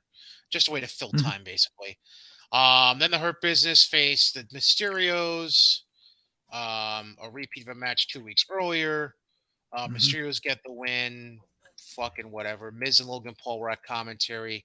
Tried to attack the Mysterios after the match. Didn't work out. Did a double 619. Who the fuck cares? Edge comes out, delivers a promo, insulted the crowd, whatever. I guess Edge has called himself the benchmark now, so he's turning into Chris Jericho with new nicknames. Good for him, I Yeah. guess. I don't fucking know. Changed his music. Dewdrop had Nikki Ash by her side again as she faced Bianca. Bianca, I believe, ends up winning. Yeah, she had the KOD again. So this is basically a repeat of what happened a few weeks earlier. Bah, bah, bah. Then Yeah. Becky attacks Yeah. Belair after the match, which we'll get back to in a moment. Right. They're Then we basically putting had, the Scottish chicks together now. yeah, because they have nothing else to do with them apparently. Montez Ford against Riddle. Montez Ford, you know, kind of showing a little different side to him at certain parts of the match. Mhm. Riddle hit an RKO on Ford before he could do Because they did anything. the Gave one Otis. celebration bit, and the street. It looks like the Oh, Street right, Profits are slowly turning heel. right. But Do you have before me Riddle on like could a major capitalize, delay now? your video's a little delayed. Your audio, not so much. Um, Okay. so before Riddle could capitalize on the RKO, Gable and Otis come out, attack Randy Orton and Angela, who were at ringside. Then they attack Riddle and Ford to cause a double DQ. Fucking looks like they're setting up a triple threat match for the tag titles at Mania, basically. Um, So then we have the main event. It looks like, yep, main event. Owens and Rollins. Rollins had several. No, there's this week they're gonna have Street Profits and Alpha. Oh, right. But I think you think they're gonna have a title change and then go into Mania with the rematch, or do you think they're just gonna have the Alpha Academy fuck them over again? No. They're doing the Profits and Alpha Academy for number one contender spot. Oh, whoa. Okay. Um,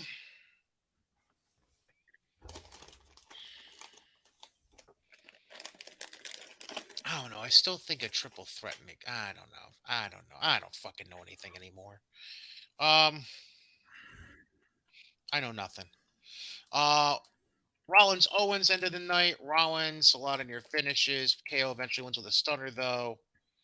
Um, yeah, sure. That's that. Um, NXT they had Miz TV because we really need another Raw guy. Rude and Ziggler were out there. Blah blah blah. Then LA Knight comes out looking for a rematch. Actually, not a rematch, but a title match. Ziggler eventually says, "Fuck it, I'll face you tonight." So NXT title match was made for the end of the night. That made Apparently, zero sense.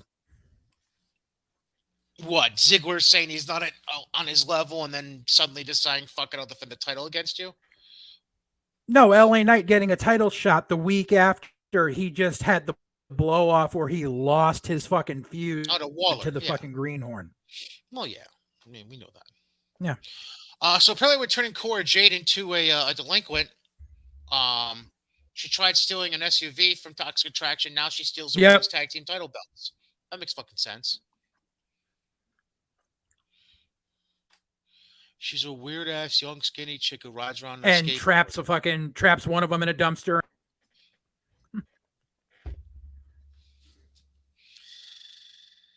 I just. But then it doesn't matter because Mandy still gets the upper hand on her at the end of the night and leaves her laying in the fucking parking lot. So what did it accomplish? Yeah, I know. It did nothing to fucking rise her stock. Basically. So qualifying match for the stand and deliver ladder match for the North American title, Escobar and Grimes. Grimes went for his finish, but Escobar countered it and hit the Phantom Driver to get the win. So Escobar is the first man to qualify for the ladder match. Escobar won clean, and there was something very wrong with that. In your opinion, or just very wrong in how it was accomplished? Just, you've got a heel who's got 3 people assisting him on the outside. And you've got Cameron Grimes, who is one of the most over baby faces they have, and he just gets beat flat. Like, you should have had some interference there. I have a feeling they're going to do like one of those last chance matches and take like all the losers from the qualifiers and have one match with them. That's my guess. So like you'll have, because I'm trying to think, it's going to be a 5-man match. So you'll have 2 more singles matches probably, and then you'll take the 3 losers. Which they announced this week. Right. Yep. So you'll have those 3 and have them in a 3-way. That'd be my guess. Toxic Attraction is looking for their tag title belts. They run to Chu and Kai. Fucking whatever. We had Kushida versus A-Kid. A-Kid making his debut on NXT 2.0. A-Kid eventually gets a springboard DDT to pick up the win. And he's going to be in one of the qualifiers next week. Because, hey, why not? Yeah. Then we have, I don't get why we have so many people from Raw coming over here. So Santos Escobar is backstage being interviewed. Calls him the greatest luchador of all time before Ray and Dominic show up. Dominic, oh my God. No, please, no. Fuck no.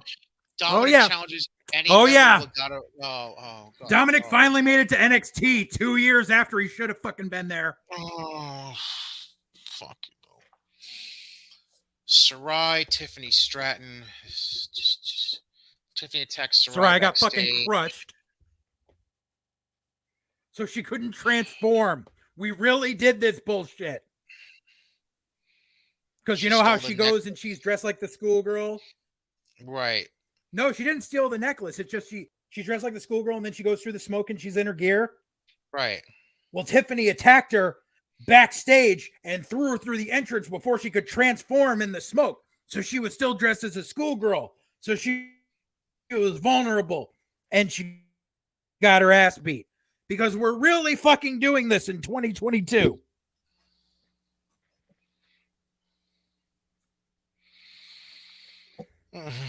She didn't have the matrix of leadership. She could not defeat Megatron. She wasn't given the option of the blue pill or the red pill.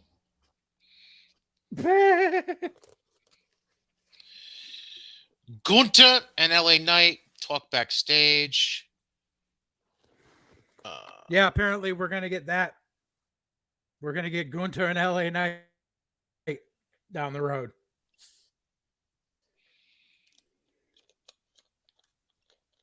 And this is where Cora Jade catches JC Jane, locks her behind a gate. That's nice. Then Ciampa comes out. That was the dumbest shit because it shows her like, no, dude, back up.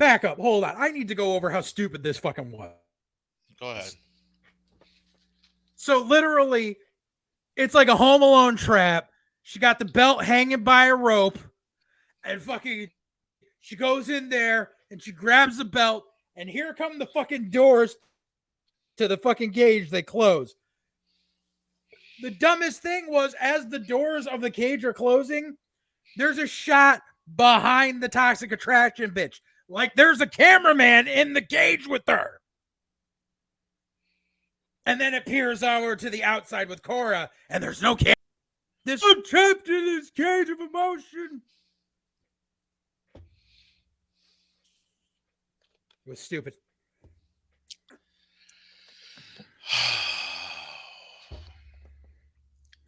I And it didn't matter because she apparently got out somehow 10 minutes later. I love Bruce. I really do. But only for his storytelling, not for his producing. All right. So Ciampa comes out cutting a promo. Blah, blah, blah. He thanks the fans. Tony D'Angelo shows up and attacks him and challenges Ciampa to a match at Stand Deliver. You know something? I could have lived with this. I could have fucking lived with this if they didn't literally have Tony D'Angelo do the Fredo Corleone line. It was always you. I know. He literally grabs Tommaso and kisses him. It was always you, Tommaso. Fuck you. Fuck you. Fuck this gimmick. Fuck Bruce Pritchard. Fuck everything about this.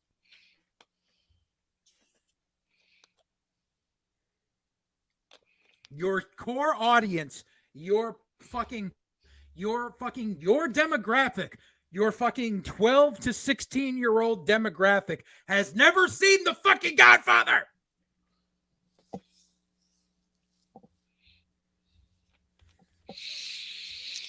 Then we get probably the most awkward part of the night. Dominic versus Mendoza. So So Indy and Persia come out together. Oh God, yeah. They come out together to face each other. Yep. Whatever. Because they share music. So Persia's going over, then Indy's making a comeback. Duke Hudson shows up to distract her. Then Dexter Lumis shows up and scares Hudson. And Indy uses the distraction to roll up Persia for the win. And then after the match, everyone starts fucking. Two couples decide to have a makeout contest, essentially. Everybody fucking in the ring. That's not sanitary. That's not PG. That's not PG. Oh my God.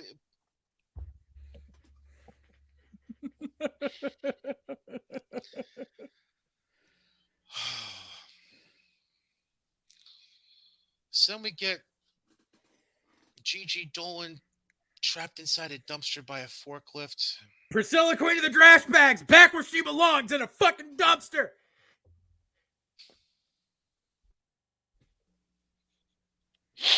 Oh my God. Like the cum dumpster she is. Back in that shit, bitch.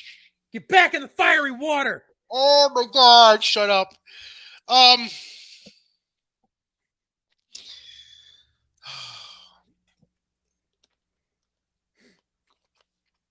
But it doesn't matter because she got out 10 minutes later. And then we get Mendoza and Dom Mysterio. Fucking so terrible. So terrible.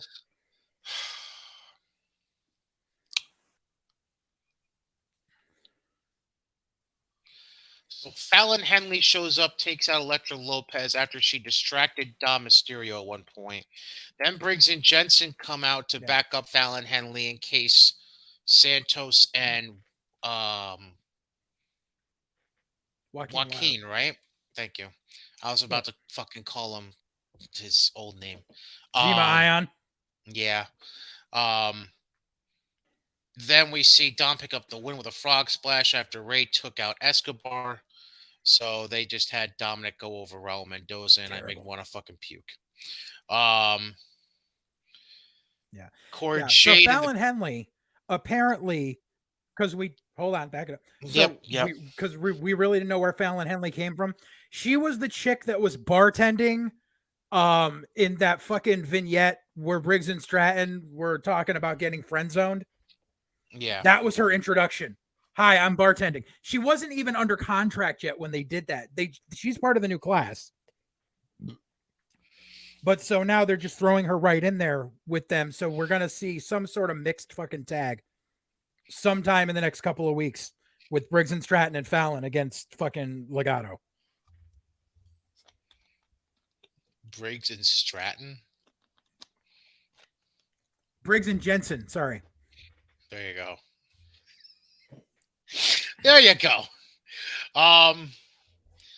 So then Cora Jade's in the parking lot, stealing Mandy Rose's SUV and title. Then Mandy Rose pops up like she's the fucking Mandy pops up Undertaker from the and back seat, like she's Undertaker and Cora Jade's fucking Teddy lays Long. her out in the parking lot. Lays out Cora Jade in the parking lot, and yeah. And there's Then, everyone from Toxic Attraction, like no one prepped. yep. And the Creed brothers look to call out whoever attacked them last week to have their tag title shots taken away. MSK comes out, clarifies it wasn't them. Imperium comes out on that weird ass balcony thingy, and says there's going to be a triple threat at Stand and Deliver between Imperium, the Creed brothers, MSK. Like we didn't see that coming. Then backstage, Grizzled Young Veterans and Malik and Idris were being accused of attacking the Creeds. They both denied it. Bivens then sets up a match between GYV and the Creeds for next week because fuck reasons. it. Then we finally get to the main event of Dolph defending the NXT title against LA Knight. Braun Breaker eventually shows up. Rude put Ziggler's leg on the rope after Knight was about to get the win. Then Ziggler got a super kick, gets the win. Braun demands a rematch for the title at Stand and Deliver. Ziggler accepted the challenge, and that's how the show went off the air. Yep. So we're getting a one-on-one match at Stand and Deliver. Yep. And that's going to be the worst possible fucking thing they can do because, like we said before, international WWE viewing audience is at Mania weekend. You need to remember that the biggest pop Dolph Ziggler ever got was the night after Raw when he cashed in, and he was a heel at the time. Now you are taking heel Ziggler and putting him in NXT, the pride and joy of the international viewing audience, against this green as fuck kid, and you're expecting them to cheer the green horn. This crowd. Let me put this in perspective, how this crowd might get. Not quite as bad as the crowd I'm about to mention, but it's gonna have a feeling like it. If Cena wins, we riot. Yeah. That's the first thing I thought of. Yep. Yikes. They're trying to shove Braun Breaker down our throats. Yep. And the crowd wants Dolph Ziggler. Well, no shit. We know that. So we get to SmackDown. Roman's cutting a promo. Then Heyman says we need to fucking go. They run backstage. They get into an SUV, and then Lesnar drives a forklift through the fucking SUV because we want to commit vehicular manslaughter on SmackDown. Yay. Fucking yay. Then they go to commercial break. Bloodline, I guess, made their way to a pickup truck at this point. Vengeful tears a door off the truck before they take off. Then he brings the door down to the ring and says, I'm gonna fucking get you, blah, blah, blah. And that's the segment. Okay. We get Shinsuke and Freddie Mercury. I mean, Shinsuke and Rick Boogs against Los Lotharios. I'm going to assume Shinsuke and Boogs go over here. Let's see here.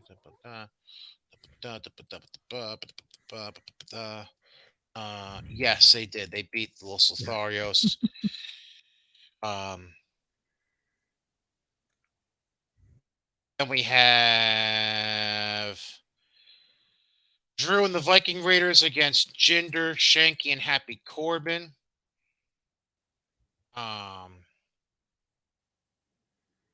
Drew gets the win. By hitting the Claymore on Shanky. I'm assuming Corbin and Drew had zero confrontation at any point during the match. That's what I'm going to assume.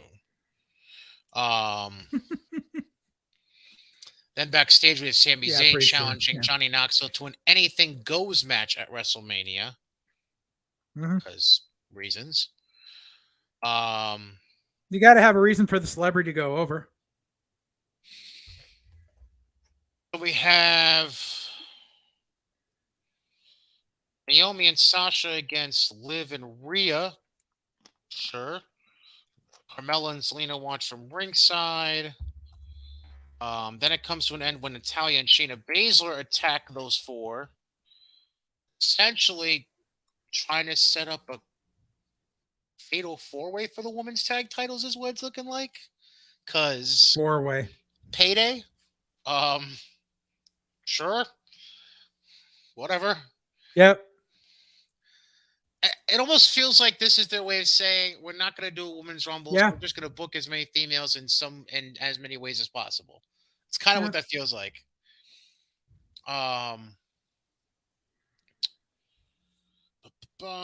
Then Cole informs Pat McAfee that Mr. McMahon has summoned him to his office to arrange an apology to Austin Theory. That's nice. Well, it's like last year when they did the tag team turmoil match. Apology. Yeah, sorry, you're on a weird delay right now, JJ. I'm not sure why. I'm not sure if it's my internet or your internet. I think it's yours. So Pat Mac now gets in the ring and basically apologizes to Theory in a non-apologetic way. I'm sorry, you're a punk bitch. I'm sorry, your parents didn't love you. I'm sorry, I'm gonna whoop your ass at WrestleMania. I was loving this. Can you now grow to understand why I love Pat McAfee? Well, yeah, I've always loved Pat McAfee. Okay, good. Then we have Kofi and Ridge Holland. I don't fucking. Dude, why did they let that fucker back in the ring? Reasons? There should be that motherfucker should not touch a ring in anything but a multi-man match from now until SummerSlam. There should be no fucking reason. After what the fuck he pulled, he should not be in a fucking singles match. They got two other fucking people. Could have Kofi versus Sheamus or Kofi versus Butch. You did not need Ridge Holland in that fucking ring. And not only that, they have him fucking go over. This motherfucker just broke your fucking former champion's neck. And you're going to give him a win. Yeah. Fucking bullshit. After the match, Sheamus restrained Butch on multiple occasions from getting involved during the match as well as after the match. Sure. So then Charlotte comes out, cuts a promo on Ronda. Ronda comes out, they fight. Flair pulls out a kendo stick. Sure. Sure. It was just a whole bunch of more gaga to push their thing, which now I don't see why they're putting all this emphasis into this match, considering they just announced it's not going to be the main event of night one anymore. Well, let's see here, because pardon me for a second. Hang on. I literally just saw it, and of course, there's so much news coming out last Mhm. 24 hours. All right, so let's just kind of cut through. I'm just going to go over some headlines. You tell me what you think about it. So I'm just going to, this kind of correlates to WrestleMania updates, so we'll just combine that into one. Number Mhm. one, and this is something that I feel like is going to go severely under the radar considering the other person that's got a lot of news and headway with them. Gable Steveson, who was signed to an NIL contract with WWE and a Mhm. roster contract with WWE over the past week, successfully defended his NCAA National Wrestling Championship, winning it for the second consecutive year and closing out his collegiate career as an amateur wrestler, therefore Yep. making him available essentially to do whatever the fuck WWE wants. And there's talk of him possibly even making an appearance as early as one of the nights of WrestleMania. Um, in what capacity? Obviously, nobody knows, but that's what it looks like. He might be debuting as soon as either WrestleMania or even the night after on Raw. So he did tweet out that he was going to WrestleMania and then deleted the tweet. But I think he's just going to be there in an ancillary capacity. I don't think he's going to be doing anything Yeah, I because don't he's think they still got will. a lot of training to do. Right, because I know they've been gradually training him, but he's going to do so much while he's still doing his amateur wrestling. Right. Um, WWE has announced, by the way, for Raw tonight that Becky Lynch will have a segment addressing her attack on Bianca from last week, which, as part of the WrestleMania news, WWE issued a storyline based injury update on Bianca, saying Bianca Mm-hmm. has a fractured hyoid bone, which basically is their way of kind of evening out things in a way because the story was the weekend after Bianca whipped the shit out of Becky with her hair on Raw was during a house show. Apparently, Bianca had injured Becky's voice box, which is why she wasn't there that following Monday on Yep. Raw. So, hence, cancel each other out. Mm-hmm. But also announced for tonight. Yeah. Right. Okay, so there's not a number one contenders match, like you said, by the way. Tonight is RK Bro versus Alpha Academy. Oh, it's not. Oh, R- Jesus. RK Bro is facing Alpha Academy. Finn Balor is facing Austin Theory. Both of those are non-title matches. And Street Profits. So Street Profits are officially in a tag match against RK Bro for the titles at Mania. Oh. Which, but again, I feel like Academy. I feel like Alpha Academy wins tonight and they get into it as a triple threat. That's my general feeling at this point. Um, what else here? And then tonight's also supposed to be the return of AJ Styles for the first time since Edge laid him out on Raw a few weeks prior. Mm-hmm. So that's how Raw looks as of right now. Other things of note: Johnny Gargano books his first post WWE appearance. He announced on Twitter that he will be at WrestleCon this weekend down in Dallas. Um, so he will be there. Um, People are still thinking he's going to arrive in AEW. They're fucking psychotic. Um, No, not happening. Apparently, this is something I didn't notice. I'm not sure. Did you know WWE is legally not allowed to mention Sable's name on TV, even if it involves Brock Lesnar? No big loss there. I Ah! agree, but I didn't know that was a thing. Okay. Um, what else? What else? What else? WWE, like you mentioned, they want to have WrestleMania's 2-day events going forward permanently. What else? What else? What else? What else? What else? What else? What else? What else? I don't think there was really anything else. Obviously, talk they about announced. Cody. Well, Oh, go ahead. hold on. That Go ahead. Go the for it. other thing I alluded to was that apparently night one is going to be closed out by Owens KO and and Austin. Owens and Austin, not by the women's title match. So Right. that's kind of fucked Yeah. up. Yeah. There was talk about Charlotte and Ronda closing out night one. Um. So here's the way it looks. It looks like Charlotte Ronda will be the last official match on night one, but Mm-hmm. the actual show itself will be closed by KO and Austin, is what it sounds like. Yeah. As of the card looks pretty much the same, I believe, as it was last week, aside from the fact that now Sami Zayn and Johnny Knoxville is apparently going to be an anything goes match, which now allows them to open up for a lot of fuckery, which means less risks on Johnny Knoxville. Mm-hmm. Um, yeah, I mean, they officially Right. booked Drew and Happy Corbin for night one, which I think they had already done. Yeah. And then obviously that fatal four way for the women's tag team title match the match has become a fatal four way, I should say. Yeah. But yeah, that's really the only things. Aside from that, obviously, so this is the biggest thing we haven't mentioned.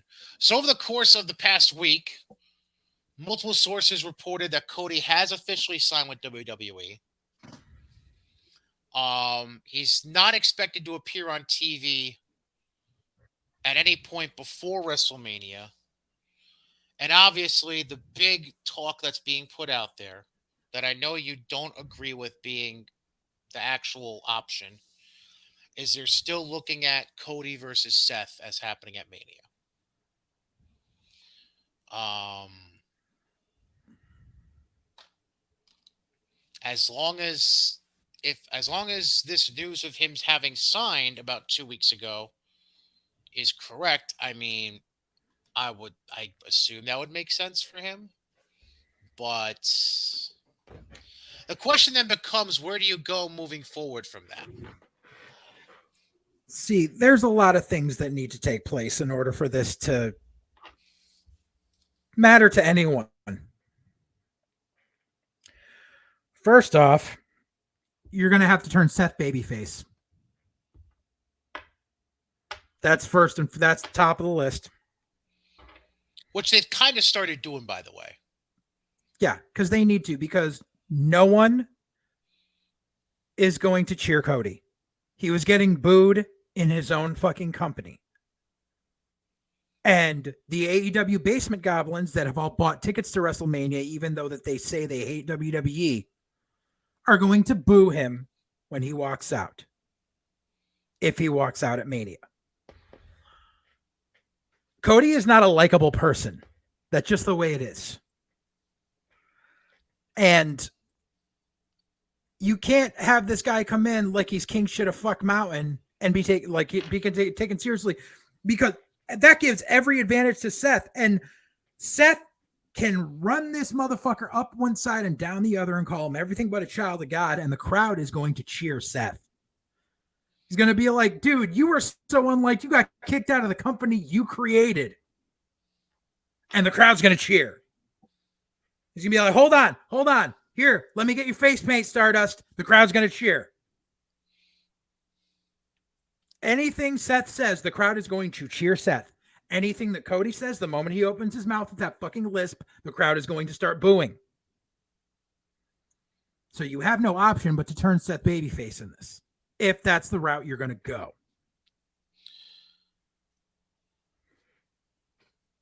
Now, what I'm about to ask you has zero impact on what you said, because I agree with what you're saying. Okay. But I do have a question that I don't think anybody's really asked, because I don't believe it's an actual option, but I just want to ask it for the sake of asking it, because I feel like we have to bring up this part of it. Is Cody coming alone? Or do you think him and Brandy at this point are a package deal and coming together? No. They're not going to give shit to Brandy. Okay. No, I only mention it because they are husband and wife, and I feel like it's only right to at least to put the question out there because they've essentially made themselves a package deal for the last few years. So I don't know. I just feel like it had to be asked at least. Um, yeah, I don't know. I'm Now gonna be this is interested. the oh, go ahead. No, go Okay. ahead. So this is the other thing I wanted to address, and I kind of said it to you over the weekend, but the other thing that needs to be addressed with Cody is number one, I have seen some outlandish shit online where there's motherfuckers that are, because Meltzer reported it, so it must be true, that Cody got signed for between $3 and $5 million a year. No No, way. no fucking way. No way he is making Roman money. I'm sorry. There is no way he is making Dolph money. We all know Dolph is getting $2 million a year. And you know why Dolph's getting $2 million a year? Because he fucking earned it. Because Dolph will He's do anything been that's there. asked of him. That he's been there and he's fucking versatile. There's no way they're going to bring in someone who came from a fucking company that is non-competition, who has come nowhere near sniffing Raw's lowest rated number, and give him more than they're giving someone who's been there for fucking 15 years. Not going to fucking happen. You're not going to pay this motherfucker some exorbitant amount and give him a Brock schedule. It's Cody. He is not fucking worth that much. I'm telling you exactly what happened. This is what fucking happened. And fucking, this may be my speculation, but I guarantee it leans more on the side of truth than it does on the side of fantasy. This is what happened.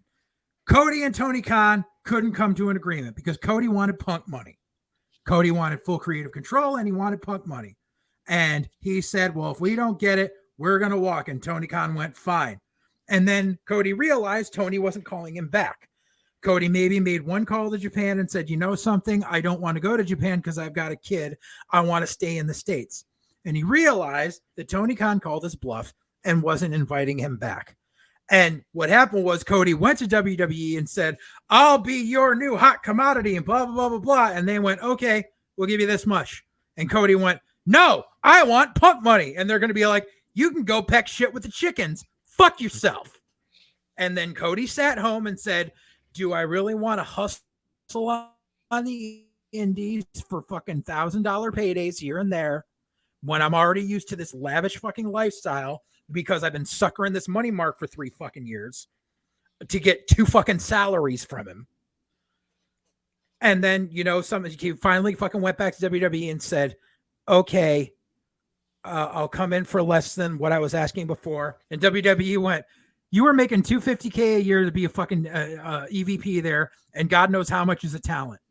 We'll be nice. We'll give you $500K for 1 year. I guarantee you, Cody is making nowhere near 7 figures. I'd say $500K max with a 1 year and he's got, and we already went over how Vince doesn't like no-cut contracts. And this is what I said to you. He is going to go there. He's going to eat shit the entire time he's there because number one, he's got too much of fucking ego. Number two, no one in the office is going to trust him to not be there to see who's doing what and who he wants to fucking poach to get back in the Money Mark's good graces. He can't be fucking trusted. No matter how nice he may be to the other fucking people in the back, he can't be fucking trusted. He's a fucking weasel, and he's there to try to poach talent in the long run. So he's going to eat shit and come 90 days out. When it comes around the time for the first cycle of contract renewal for his 1 year, in that 3 months, they're going to go, you know something? We don't need you. Bye.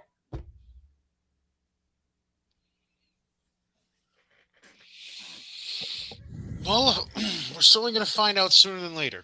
We're going to, WrestleMania's less than 2 weeks away. It's, 12 days away at this point for night one. So we'll definitely have to wait and see. Mm-hmm. Was there anything else you'd like to address before we wrap things up, sir? Mm-hmm.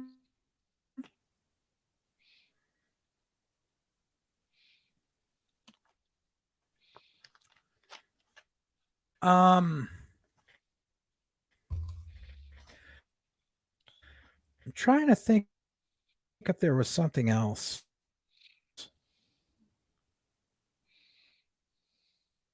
I did see something. I don't remember who said it, but I do stand by it. Um, I honestly think, now that Scott Hall has officially passed, that they should do, like, I wouldn't say make it a yearly thing, but at least this year. I have seen that suggestion by a number of different people online. I don't think it's a half bad idea. Yeah.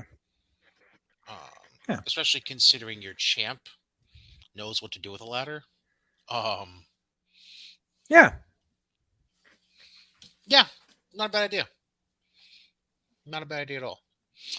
Um, Yeah. yeah. So that'll do it for now. That was episode 32 of episode 42 of White Heat. Excuse me, shortchanging us there for a second. Life, the universe, and everything. Yeah, I'm at Brian Katie on Twitter. He's at JJ_Alexander on Twitter. Any bitching, moaning, and complaining can send to Brian.Katie@GodzillaMedia.com. That all being said, I'm Brian. That's JJ. Enjoy your wrestling. WrestleMania, it's upon us. It's coming soon. So stand deliver. That being said, say goodbye, JJ. Goodbye, Jay.